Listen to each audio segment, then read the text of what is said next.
Hello everyone, thank you for joining us for our first ever annual online event. Today we're going to be introducing you to the latest game in our online platform, Mars. We're also going to be showcasing the changes that we've made to one of our games, Triskelion. Before we get into that, however, I'd like to just introduce you to GameLearn. Since being founded in 2007, we've acquired over 2,000 corporate clients in over 50 countries with over 200,000 students. That has allowed us to become the most awarded game-based learning company in the sector. And last year alone, we were able to achieve over 130% growth, becoming the world leader in the industry. Let's take a look at how GameLearn has become so successful by comparing the costs of different types of learning. With traditional learning, oftentimes you are forced to pay €250 3 times per person. There's also an opportunity cost that's involved with traditional learning. This can include things like booking a hotel room or an instructor or flying people in just to be in one room. This also has a very heavy time cost, often pulling people from other meetings from around the world. With traditional learning, it might not be heterogeneous. You might have a person that's having, let's say, an off day, or they're not providing the same type of teaching on that day that they are the following week when things are better. Traditional learning often is not global as well. Now let's look at e-learning. E-learning is often very attractive for employers because it has a very cheap cost of entry. You know that when you sign up for an e-learning service, it's going to be homogeneous training across all your employees. What that means is that they're going to be able to log on, watch a video or 2 or 3, and then claim that they learned something. What actually ends up happening though is that the content that is offered in traditional e-learning often has lower quality because of the lower cost to enter the market. It can often be boring, and at the end of the day, it often doesn't actually provide a true learning experience. People often have a very low completion rate with e-learning platforms as well. Now let's take a look at GameLearn. We've taken the best of all experiences available and combined it into one product. With our learning experience, there's been a heavy investment in the simulation, the theory, and the feedback that is offered to every student. The product itself is available at a very affordable cost, and there's no opportunity cost associated, as all users can access with a simple internet connection and a very low requirement machine. The training that we offer is homogeneous across the board. It is available globally in many different languages, and through data we have found that we have achieved a 93% completion rate with our product. I could spend the rest of the hour talking about GameLearn, but let's take a few minutes and just hear the feedback from some of our clients. Además de conseguir que el videojuego sea una herramienta ya más de aprendizaje, la gente está encantada, es que ha sido la más demandada de Notice. O sea, nos la piden los empleados, o sea, tengo cola, cosa que no me ha pasado en la vida. I think the nice thing here is that you link a story and you link some anecdotes with learning, and that's really what makes it stick. So spielerischen Methoden hat man die Möglichkeit, einfach auch mal wieder den Spaß am Lernen wieder neu zu entdecken. Und das war uns hier auch einfach wichtig, dass wir hier dem Lerner eine neue Dimension des Lernerfolgs oder der Lernerfahrung bieten können, dass man spielerisch sich mit Themen auseinandersetzt. Alors pourquoi GameLearn? C'est tout simplement parce que pour nous c'est celui qui répondait le plus à notre besoin. Donc très rapidement les choses se sont concrétisées et on a pu mettre en place ce jeu de manière très fluide. Es una experiencia atractiva, es una experiencia divertida y es una experiencia útil. Consigue el fin que se propone y lo hace de un modo divertido y lo hace de un modo innovador, y yo creo que eso lo hace un poco único. We had a gentleman that used GameLearn for the first time this year and said that it was the best training in 19 years he's ever received at our company. It's pretty sweet. Das Spiel, was im Hintergrund da ist zwar nett und ist auch ganz toll dargestellt, aber inhaltlich ist das sehr, sehr ausgereift. Und ich glaube, das macht GameLearn eigentlich mit den Spielen zu einem hervorragenden Angebot. The feedback's been overwhelmingly positive. The vast majority of our learners were really engaged with the program. They really appreciated the lessons that are built in. que cuando empezaban a jugar de alguna manera se enganchaban tanto que después ya tenían que terminarlo todo. Donc j'ai cherché sans beaucoup trouver de solutions, notamment avec des e-learning qui ne me satisfaisaient pas et qui ne répondaient pas du tout à mes objectifs, jusqu'à rencontrer un jour GameLearn et leur proposition de jeux vidéo. Ha sido muy positivo y podría decirte que ha sido tan positivo como que lo hemos exportado. Es decir, nosotros empezamos a hacer navieros hace 6 años en España y luego pues se ha hecho en Hyundai Motor América, se ha hecho en Hyundai Motor Europa, es decir, la ventaja también de que sea multilingüe pues permite hacer cosas a nivel global en toda la organización, con lo cual está claro que si lo han probado en otros países es porque también a nosotros nos ha funcionado.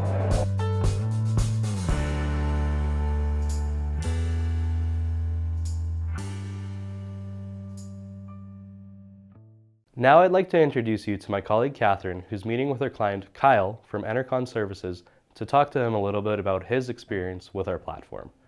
After which, our CEO Ibrahim is going to present Mars as well as the changes that we have made to our game Triskelion. My name is Catherine Addison. I am the account executive for USA and UK. With me today, I have Kyle Friedman from Enercon Services. He is the Talent Acquisition and Employee Development Manager. So Kyle, thank you for being here. I understand that you're going to speak to us today about your implementation, about your blended solution and blended learning approach. So thank you very much for being here. Absolutely, it's my pleasure. Great. So I'm going to run through a couple of questions and hopefully you can tell the audience a bit more about how you implemented the game. It's all very, you implemented it in a very exciting manner, which would be really good for our clients to listen to. So I'll start by asking you, what was the reason for choosing game-based learning and gamification? Could you tell us a bit more about that, please? Sure. So we're an engineering and environmental sciences firm, headquartered out of Atlanta, and a whole bunch of smart guys and gals that work for us, and a lot of training. We work a lot in the nuclear industry, very regulated, a lot of safety training, a lot of technical training, just tons of training that we do as a company. We were launching what we call our Envision program, which is kind of like a top tier executive leadership development program. And we wanted to do something that was very different. Our traditional training, we do a lot of WebEx training. We do a lot of instructor-led training. We've even had some bad e-learnings, I call it, just having people read through things and just kind of sign off that, yes, I've read through it. We started kind of, gravitating into a little bit better into the e-learning space. But a lot of what we've done is very traditional. So we said we wanted to kind of break the mold and do something that was a little outside the box, because these were our top tier people, very smart, very seasoned, and yet they still had a lot to learn. So we started thinking outside the box. We went towards like simulations and have done a lot of those. I should mention the people within the program are kind of spread out throughout the country. So we did a lot of simulations, but we wanted to do something that was allowed them to participate virtually, and that we could do just to avoid the cost of constantly having to bring them in. So we did a little research. We came up with the thought of, hey, why not do like game-based learning? Be outside the box, something that's just different and had a wow factor. So we started researching. The traditional Google route, kind of looked at like what's out there, what can we build ourselves, and we saw a mixed bag of tons of different things. We saw everything from kind of like stock content that was just boring to some stuff that looked really neat, but it looked really neat for like a 4-year-old. And we said, it's probably not exactly what we're trying to get across to our employees. A lot of stuff that we found that seemed to be intriguing was just so specific to an industry. So maybe it was like a call center, or maybe it was like a retail environment. It's just something that we couldn't really apply to what we do. So we said, we kept looking, and we kept challenging ourselves and finding something that it really had the wow factor. So started doing some research on kind of the top rated game-based learning vendors, and ran about GameLearn as being an option for us. So we said, what is this all about? Kind of looked at a couple of the demos online, and it just had that wow factor. It really felt like you were watching something from a Pixar movie or something from Disney, and you're like, wow, this is pretty incredible. And the content seems to be kind of dead on. You know, we actually had a spot for negotiation training built into our program because we deal with that a lot. We deal with contracts, deal with clients. Conflict management was a big topic for us. We said, all right, this seems to be a good kind of situation for us. It has the wow factor, but it also has the content that we're looking for. Seemed to be generic enough to meet our needs, and we decided to take a stab at implementing it. Yeah, and it's. I mean, I remember when we'd first started having our conversations, and you had mentioned at the beginning of Merchants, because it was the negotiation and conflict resolution game that first attracted you. That, you know, a lot of those negotiations were exactly, you know, real life situations just kind of painted in a video game. So that was it was really interesting when we worked with each other and we saw the first case was exactly the cases that your employees were facing. So and it is neat because even though they're kind of faced with ducats and or ducats, if I'm pronouncing it correctly, yeah. and all these, you know, weird kind of Venetian terminology and avoiding a war. Still, the core tenets that are in that game are exactly what we deal with. You know, you have an unhappy client, or you're just building the relationship with a person for the first time, or they're just a difficult person to deal with and very demanding, where you don't have power. And how do you deal with the situation when you don't have power? So the content really did speak to us, even though the setting for it was so very different from it. And also, could you tell us a bit more about the implementation process? Because that's a really interesting one, because because you took a really creative approach here. So you didn't do it standalone. You had a blended solution. I know that you were adding, various parts to the blended solution. So could you tell us a bit more about your experience there, please? Sure. So I guess the backdrop behind it is we don't have a lot of resources. We're pretty lean and mean from a training front within my company. So whatever I needed to do, I needed to be done in a way that we could actually implement it. You know, not anything that was crazy or resource intensive. So, but with that said, we wanted to do something that ensured the impact. The last thing I wanted was people walking away and saying that was neat, or, you know, it was fun to play that. We like to have fun. We want people we want it to be a good and enjoyable experience for them. But at the end of the day, we're paying for this thing. We're paying for people to go through this. And, you know, we're a business, and these are people that we need to run our business. So we wanted to make sure that it had an impact at the end. So what we did, kind of with some instruction from our implementation consultant on GameLearn's end, we started off with a lot of teasers up front. We kept saying, it's coming, it's coming, it's coming. It kind of felt like, you know, the Super Bowl ads where you see something in a movie that's going to be coming out a year from now, and you just see the little pieces coming. They'd never seen this before. They had no idea what it was about. We hadn't talked about it, and all of a sudden they get these little teasers coming through. So it was really neat. A lot of questions came up saying, what the heck is this all about? Is this spam coming through? Am I supposed to receive this? But it started to build up at least the interest level of these individuals. And then before we started playing the game, quote unquote, we had a pre-session, and within that pre-session, we didn't want to just make it about the game itself and the functionality of it. There was a portion of that, I don't want to lie, but the main portion of the pre-session was actually driving at kind of like a 30,000 foot view, driving home the key points around conflict management and negotiation, why it's important to us as a company. You know, we have people that are managers, you know, managing large divisions, or we had some people in the program that are kind of our sales guys and gals. And for them, it's different. You know, it depends if you're running a group in the environmental side, or if you're running a group on the nuclear side, or if you're a business development person. Negotiation conflict management differs depending on what situation you're in. So we actually had our COO of our company come in and talk about the importance from all different perspectives of being able to effectively negotiate and handle conflict with our clients, with our staff, sometimes with senior leadership within our company. So we started off with that impact, I'd say. What's the importance of this, and why do you need to see this as a real opportunity as you go through this game?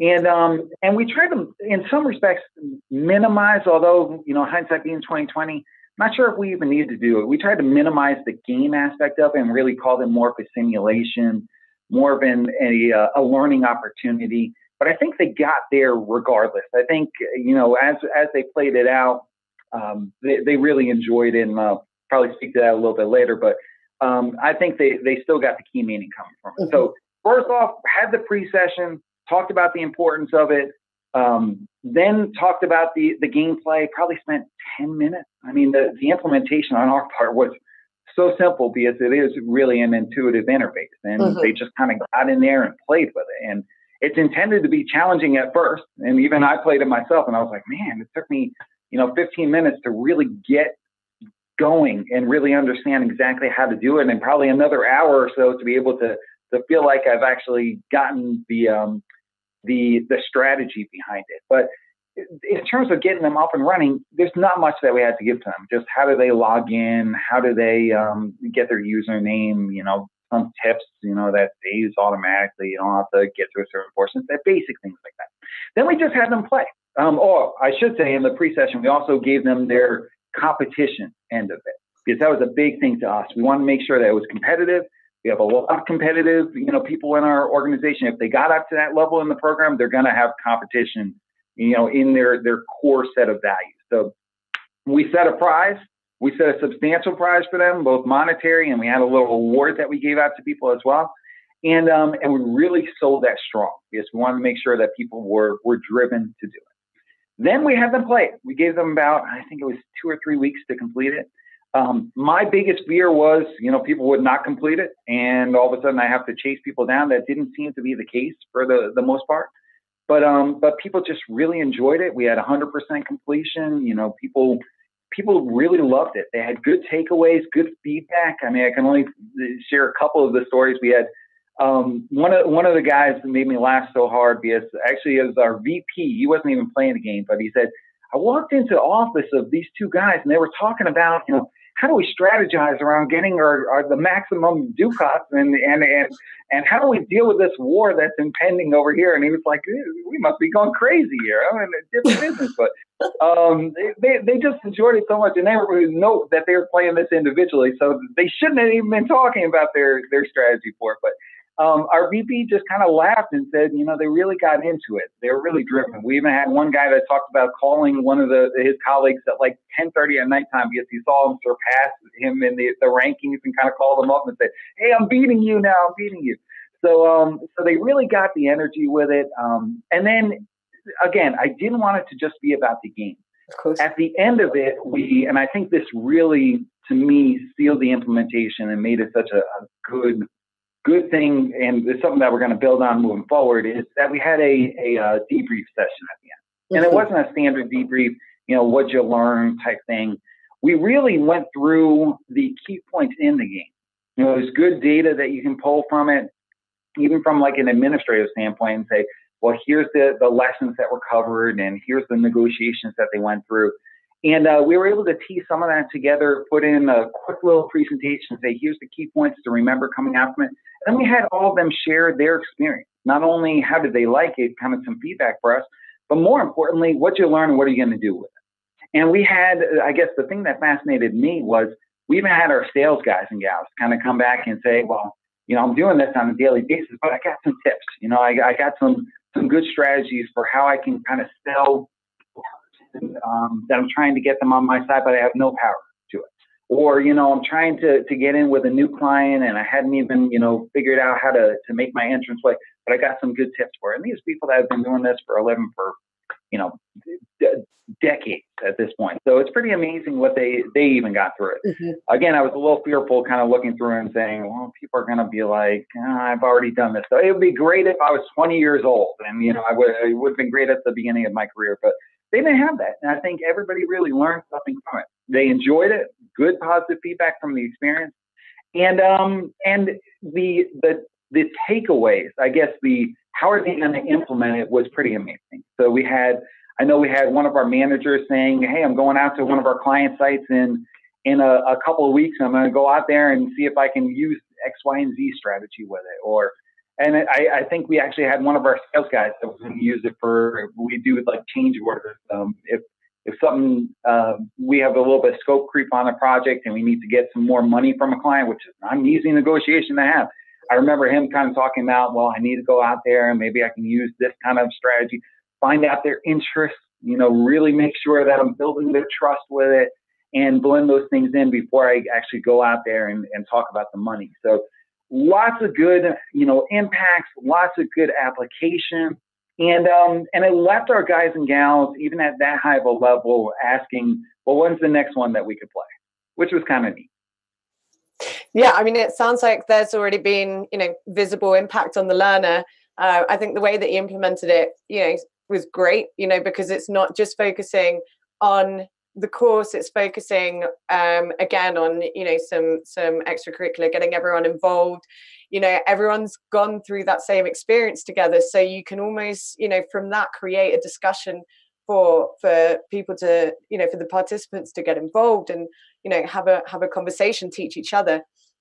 So that sounds, it sounds like you've had a really positive experience with merchants. And I mean, the feedback you got, as you said, was, when's the next one? So I understand that you're about to roll into Triskelion, the time management game. That's exactly right. And I think we're waiting on the new one that came out because we looked at the old one. The old one it looked pretty nice, but the new one, again, it was kind of like a blockbuster movie coming out. And we were like, all right, let's hold off for that one. It was really neat. So it had that wow factor. So actually, I believe the email came out today for our group to start going through that. And I think the things that we're really excited about are the email inbox management aspect of it, which I struggle with myself. Just being able to keep up with it, and how do you not lose track of emails, and how do you not let it suck up your life?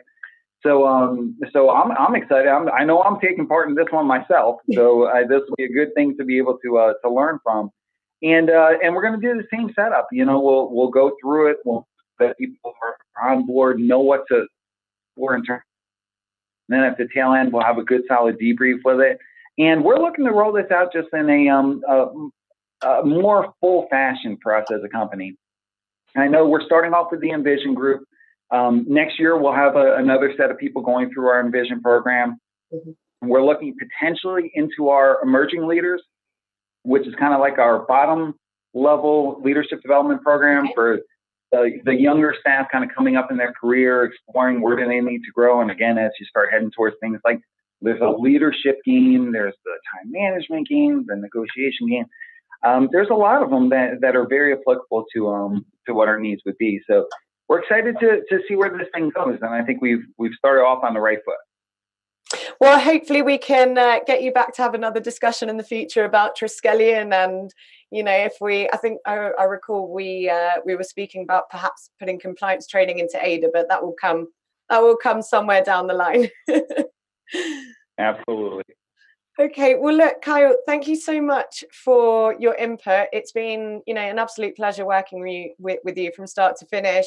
Your enthusiasm, how you've got your participants engaged, all the extra evaluations that you've been doing, and your continuing effort with all the other games as well. I think it's a great commercial relationship, and I look forward to seeing the results for Triskelion. So absolutely, and thank you to you guys for all the support you guys have given us, and I think it's a great product that you all have. Thank you so much, Kyle. Thank you so much. So now we're going to move over to Ibra for him to tell us a bit more about our new game, Mars. Thank you. Well, hi everybody. Before I start speaking about Mars, let me talk a little bit on how we arrived at this new design. The first product we launched, it was called Merchants. It was launched in 2008. It was a negotiation and conflict resolution course. And it was revolutionary at the time. It was the first product ever, the first training product ever to combine three main components. In one hand, we had a very high quality content. In the other hand, we had simulation, which would allow our players and our users to learn by doing and receiving feedback. And a third component, which was the video game design, the gamification layer that will allow engagement and boost engagement in this course. This game was, as I said, revolutionary, as it was the next game we launched that was called Triskelion. We launched that one in 2011. It was a time management and personal productivity course. This game was revolutionary in a sense that for us it was the first time we could feel and we could notice a huge impact in our users. The first time we received feedback from our players saying that we effectively changed the way of working and their personal lives even. So 2011 was the launch of a new kind of product that was able to impact in not only the professional but also the personal lives of our students. This game was launched some years ago, but this year we launched the new version of it. So we changed a lot of things. We were able to improve amazingly thanks to your feedback, and we basically remade Triskelion. We made it shorter, we made it easier to use, we made it more effective, and also we made it much more beautiful. And that's what we want to share you through this video of the new trailer of Triskelion.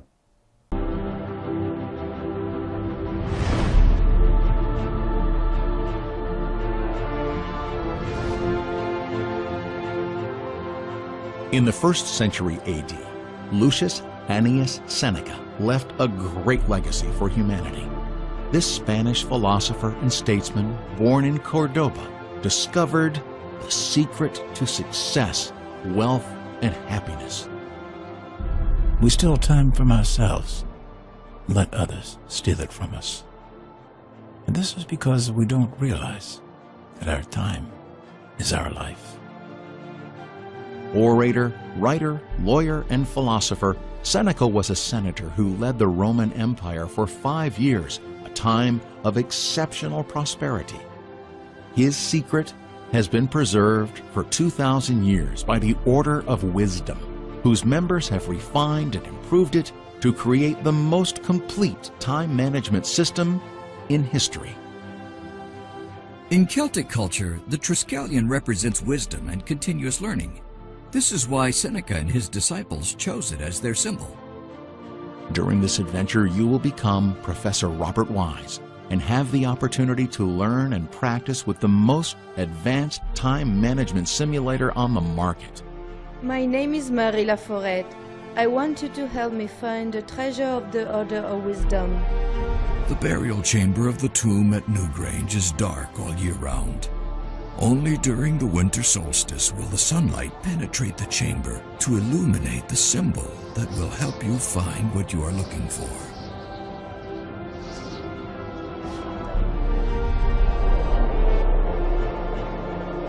The world is full of enigmas you will have to resolve in order to discover the lost treasure. Decipher the messages and interpret the clues left by the great master leading to the hidden secret of the Order.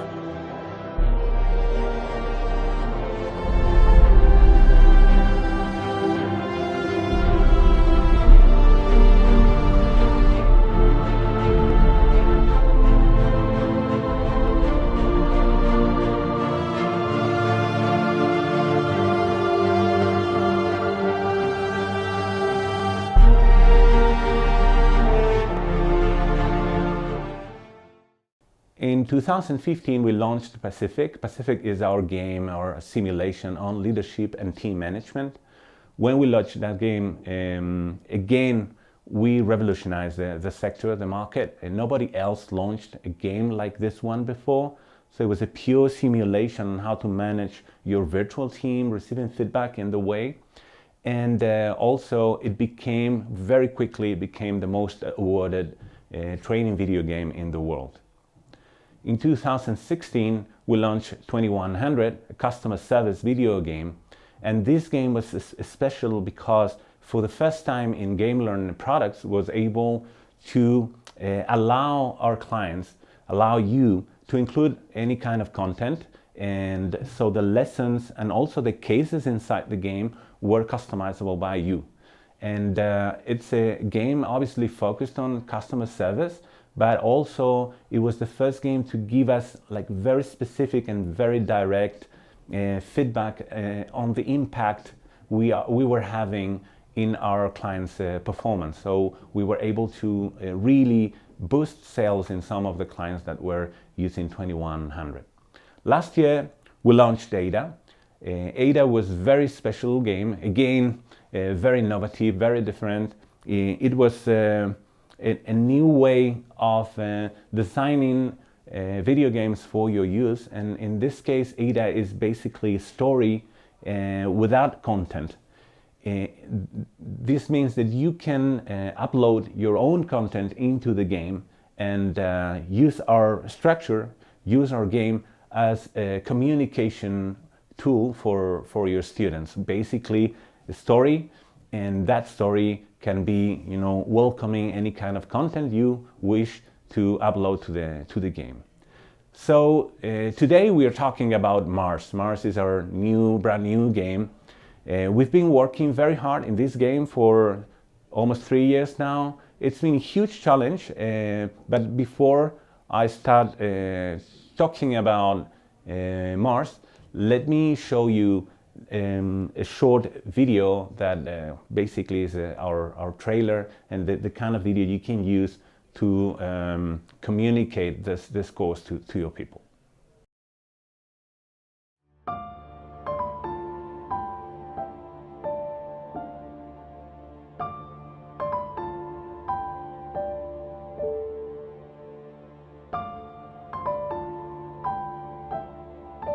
Honeysuckle got her voice off net one. Voice Honeysuckle. Honeysuckle, this is Houston.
As I was saying, there's a few main reasons for the way we designed this new game.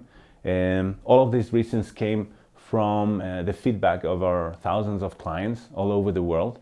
And you were demanding certain aspects that we were not able to deliver in the previous games.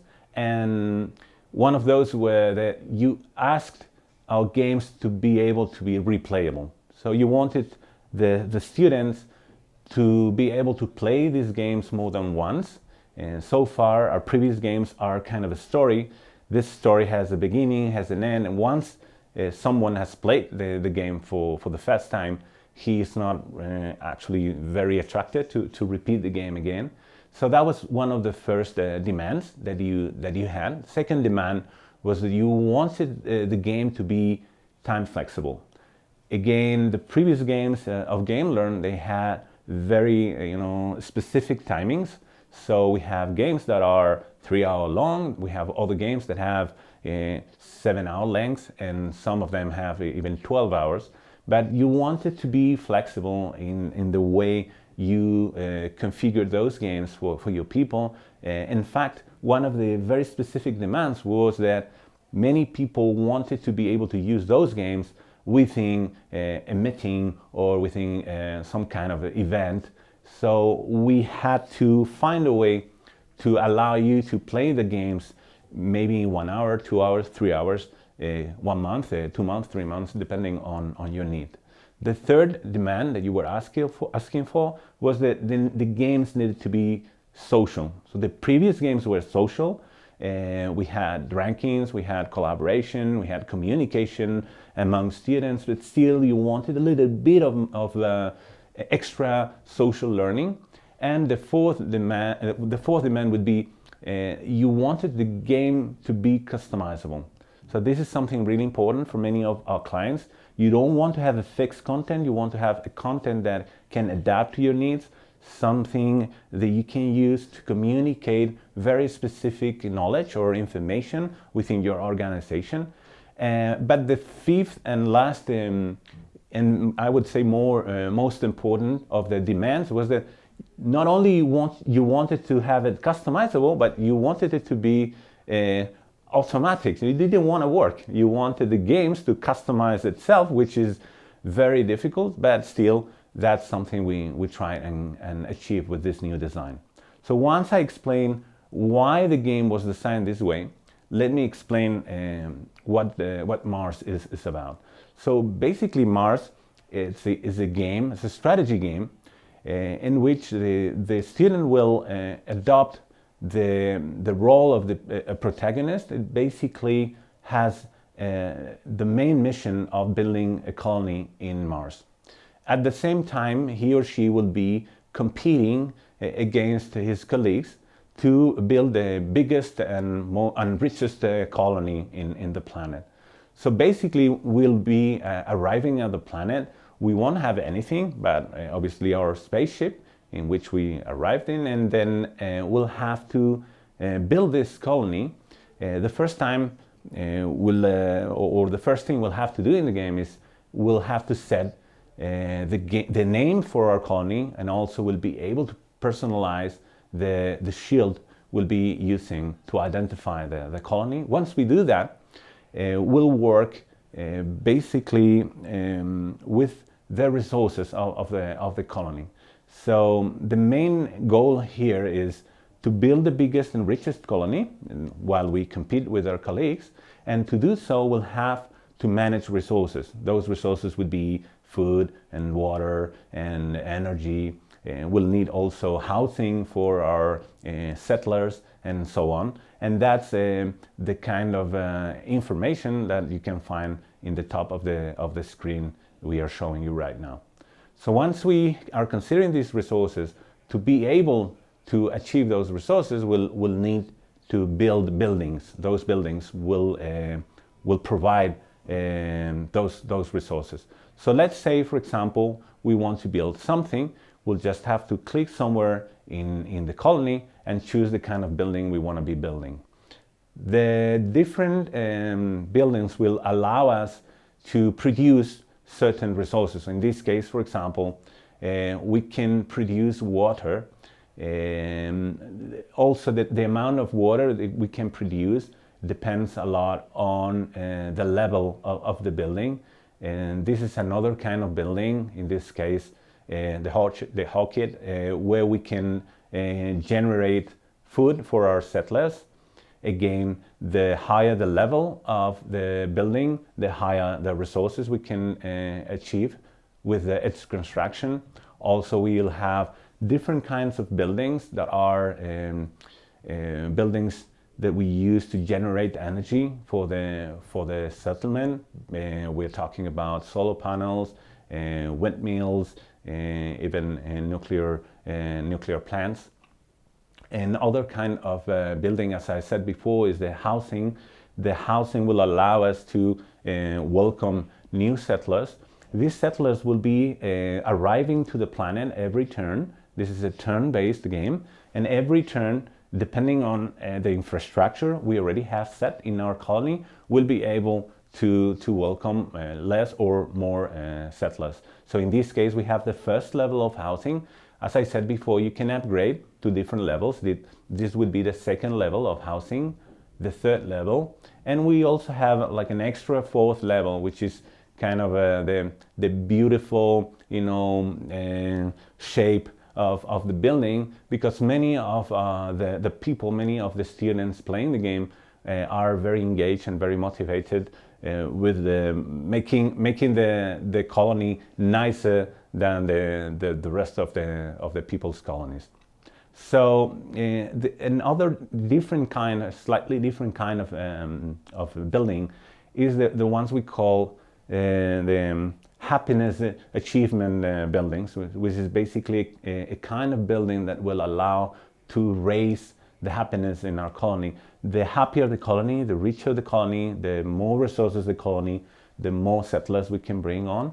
And in this case, we have an auditorium, but we also can construct a gym or a social club or different kinds of building to improve our social life and happiness within the colony.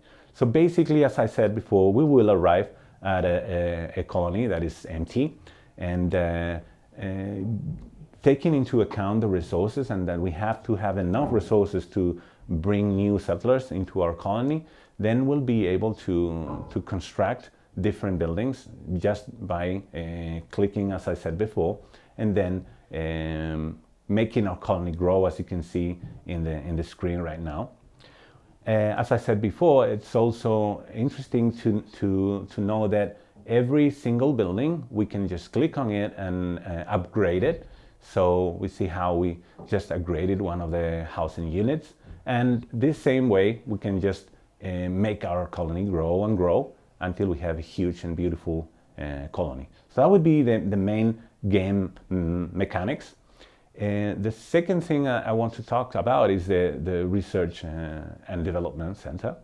That's probably the key aspect of the game. So some of you guys might be now asking yourselves, well, it looks interesting, it looks fun, but where's my content here? How are people going to be learning? So it looks just like a strategy game, but where is the content? Where is the knowledge? So the whole trick is around this R&D center. The R&D center would be like a crucial part of our colony, and this is where things happen. This is where the magic happens. So what happens in this R&D center? So basically, there's different ways we're going to be teaching people, that we're going to be informing people, and those ways are the following. The first one would be obviously answering questions. That would be the most normal way to communicate, the most normal way to explain things, to make people understand. And that's why answering questions, that's the standard way of it. So when you go into the R&D center, you will be using these questions to make money, because the key aspect here is that for playing and for winning in the game, you need money. This money is going to be the money you use to build infrastructure, and the way you can obtain this money is through the R&D center. So we are using a kind of a cyber coin. In this case, it's called a G coin or the galactic coin. And the galactic coins would be the money to use to build this infrastructure. How can you make this money? As you do with normal cyber coins, you have to solve problems to generate coins. And that's what you do in the R&D center. You go into the R&D center and you answer questions. These questions would be around a certain subject, which you will be defining. So at the beginning of the game, the HR or communication or marketing department will decide and will upload into the game the information they want to be playing around. So you have three different ways to upload this information. So the first one would be you can basically tell people, we're going to be playing about this subject, and you will allow your people to find the information by themselves. You don't need to actually upload the information or the knowledge into the game if you don't want. You just can say, we're going to be playing around the new launch of a new product, for example. You guys know where the information is. You go and check in our servers, you go and check in our product manual, you go and ask marketing. So you don't need to actually upload the knowledge into the game. That's the first way you can do that. The second way would be, you can upload into the game basic instructions on how to find the information. So you don't actually upload the whole lot of information, but you do set instructions to reach that information, or even you can use links to link from the game to the place where the information is.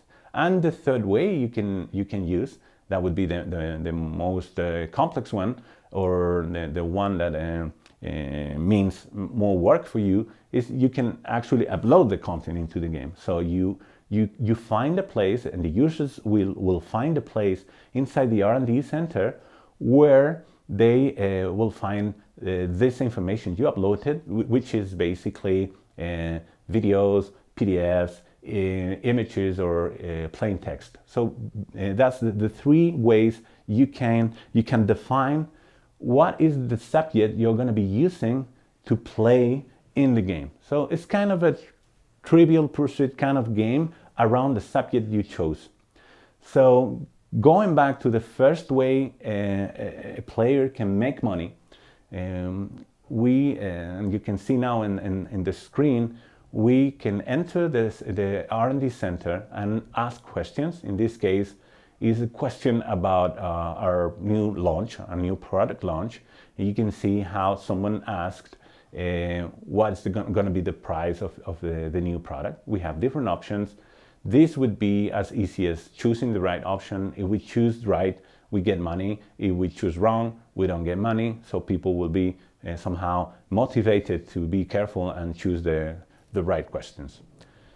So the second way we can generate money, and the second way we can generate these cyber coins so we can build a bigger colony, it's created questions. So this is one of the key aspects of this game.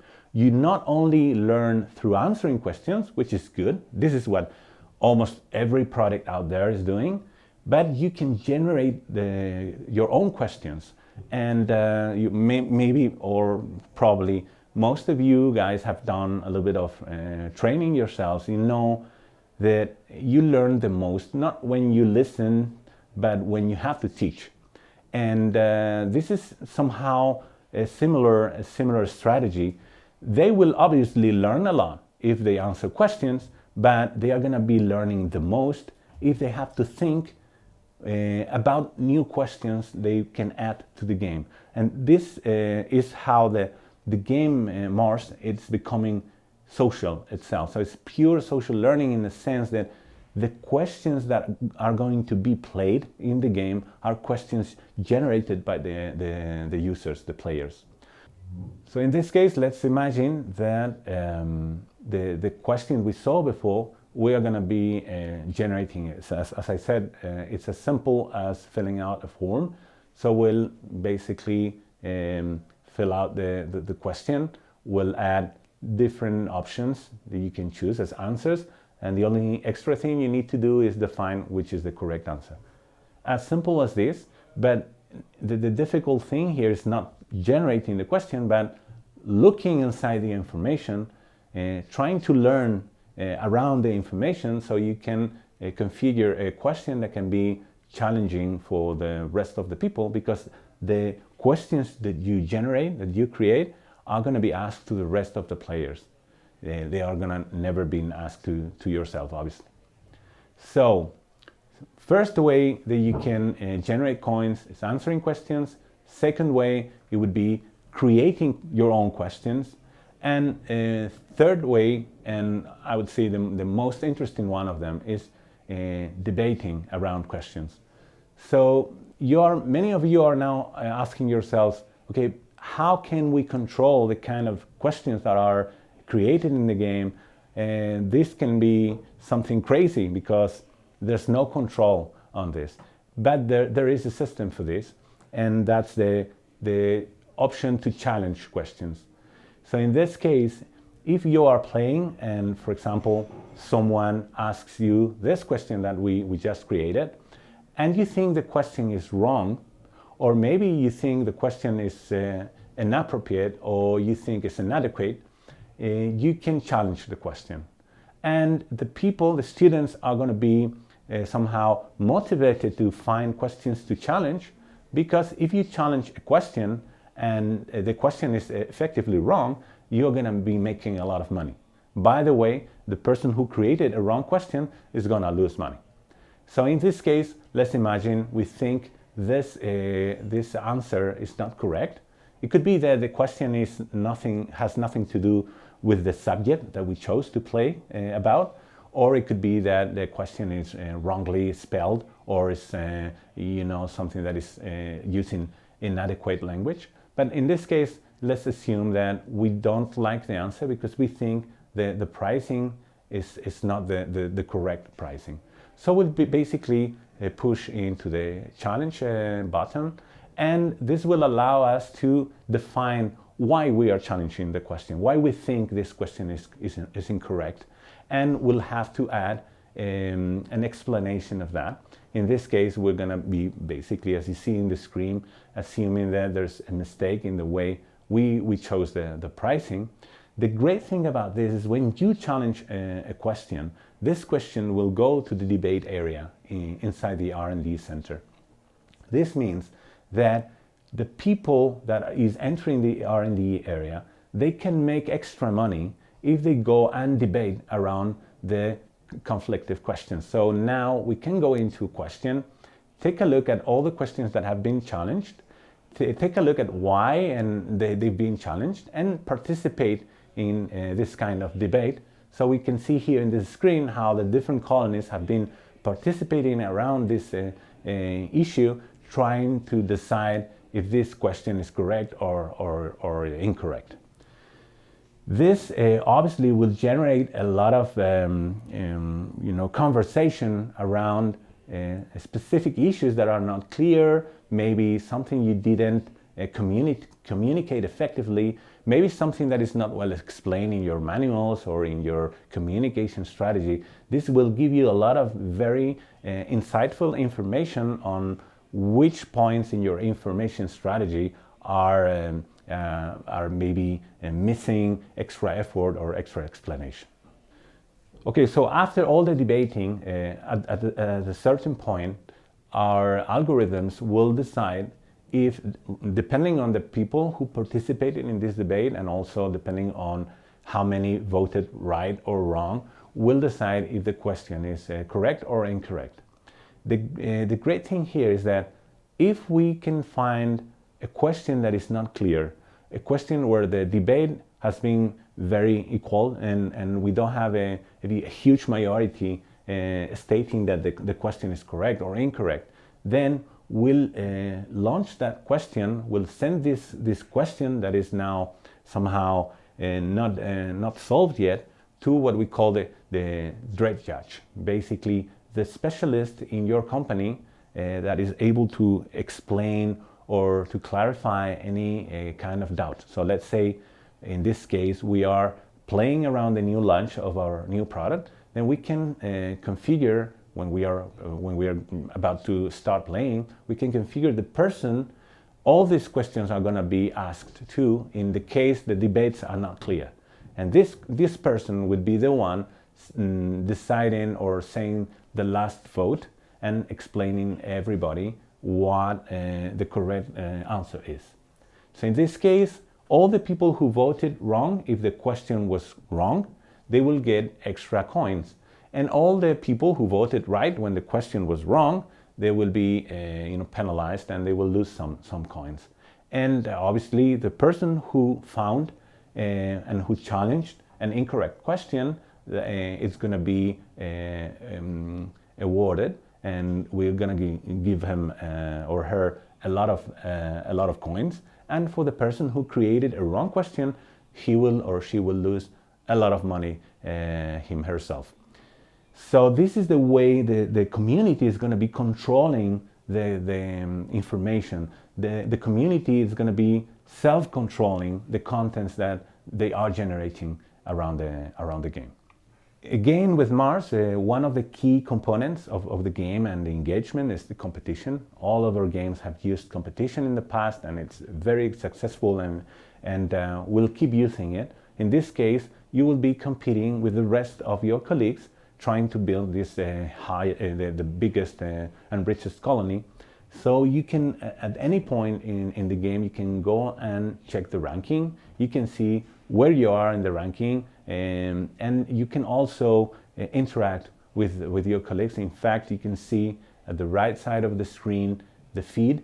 That would be working kind of like a Facebook wall or a Twitter feed, and basically telling us things that are happening in the game, especially related to the player.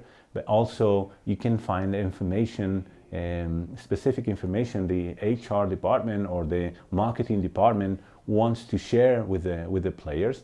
So that's all being backlogged in this feed.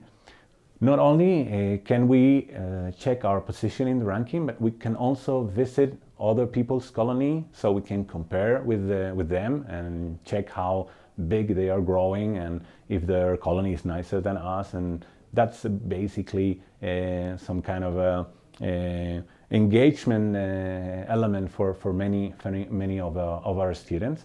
But the coolest thing is that you can also challenge a colony. So that would be the fourth way you can make coins, and also you can somehow fight other colonies, and that would be challenging them to check who knows best about the content and the subject we are playing around.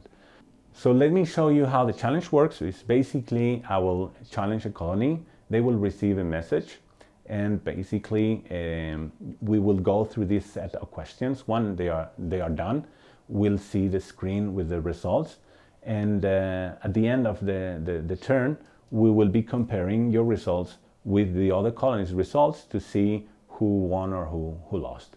So basically we will be able to challenge a certain number, limited by the way, number of colonies in a turn, and receiving also a limited number of challenges within a turn. This is again one of the best ways to generate a social experience around the game, making people compete, making people have fun around the content itself. And the way the game works is through turns. I think this is an important thing to understand. So basically what we are doing here is we are defining a period of time in which the players can go into the game and making their decisions. So a turn is the period of time in which I can go into the game, answer some questions, create some questions, debate some questions and make some money out of that. Then I can decide how I want to expand or invest my money in my colony. And once I'm done, and that will take me 10 minutes, maybe 15 minutes, then I will have to leave the game because there's nothing else I can do. And I'll have to wait until the next turn is on. So even though I can go into the game and check as many times as I want to check the ranking, to see how my colleagues are doing, but the reality is that within a turn, the people will be only dedicating 10 to 15 minutes. And you can choose how long those periods are. So you can decide, let's run a game of 20 turns. Every turn is going to take 1 day. So let's say on Monday we launch the first turn. Someone can go in the morning and play. Someone could go in the afternoon or at night and play. None of them are going to be actually dedicating more than 10 or 15 minutes to the game. But they'll have to wait until Tuesday at 12 in the morning, at night, to start playing again. So you can distribute the time they dedicate to the game and to the information you are trying to deliver in a very planified way. You can use 2 weeks, you can use 3 weeks, you could use 2 months, 3 months, 2 hours, so that's completely up to you. So the way we are trying to work here is in a sense that we control how long they are going to be thinking about the subject, but also not taking too long for the people to play the game, because we don't want them to waste any time. So as I said at the beginning, one of the most important factors that we wanted to accomplish here was the fact that you could personalize the game 100%, and you can do so. So you could decide on the topic, so the subject the people is going to be playing around. You can decide also who plays, and so you can decide to launch this with a group of 20 people, 200, 2,000 or 20,000 people. You could also decide if they can play in teams. This is a very interesting element. And in this case, what we are doing here is that to use the group pressure to force the laziest people to play, because the team is going to be kind of a federation. So the team is going to be a group of 4 to 6 different colonies working as a federation, and your results will be affecting your teammates. This means that if you are a little bit lazy or you don't want to be playing or whatever, the group is going to be forcing you to do so because their results depend on you. So we have the topic, who plays, if they have to play in teams or not, which you choose, and also you can decide on the timing. So you can decide if the turns are going to last hours, minutes, days, or weeks, and that's something we wanted to offer you through Mars, to make sure that you can use Mars in any kind of event or meeting that you are having. So let's say this game around the new product launch, you could be playing it when you gather all your sales team in New York for your launch or your new product launch or whatever, and you can use a couple of hours of this meeting to play Mars and to see and to show who knows best about the product, and to make them in a fun and engaging way learn and read and inform themselves around this new product launch. Back to where we started, the game allows students to play this game several times. This is a key factor in the design of Mars. So there's no beginning, there's no end. You can ask people to play the game as many times as you want. You only have to change the subject they are playing around, or even if you don't want, you don't have to do either. It's basically as the chess game. You know the mechanics, you know the rules, and every time you play would be a different experience. And Mars will offer you that. Also, it's time flexible. As we spoke, you can choose to go from 1 hour gameplay to several weeks or days or even months. Also, the aspect of social learning is very well accomplished in Mars. So we have the creating questions and answering questions from all the people in the organization. We have the debating, we have the challenging between the different colonies. We have even the feed and the communication through the feed, because it works kind of like a Facebook or a Twitter account. Also, it's completely customizable from the subject itself, but also to the fact that you can customize the number of users, if they're going to be playing groups or not, and so on. And the most important thing you were asking for is that not only it is customizable, but also it does so automatically. So the community is the one generating the contents. The community is the one doing the work. So you guys can just sit and relax. You only have to say, let's play to see who knows most about X subject, and you don't have to do almost anything else. Well, that was all. Thank you very much for your attention and for your time. It was a pleasure sharing with you our new release. We are very excited about Mars, and we hope you can use the game in many different ways. And now I invite you to join the discussion. We're going to be opening different debating rooms where you can talk to us ask questions and try and get more information about Mars, how it works, how you can implement it. You received a mail in the past, basically with the instructions on how to join those rooms. And if you don't have the time right now, or you don't have a clear idea of what you want to ask, just get in touch with us and we'll get back to you so we can set a meeting in which we can explain or go a little bit more deep on certain subjects that you are more interested about. Thank you very much. It was a pleasure talking to you all.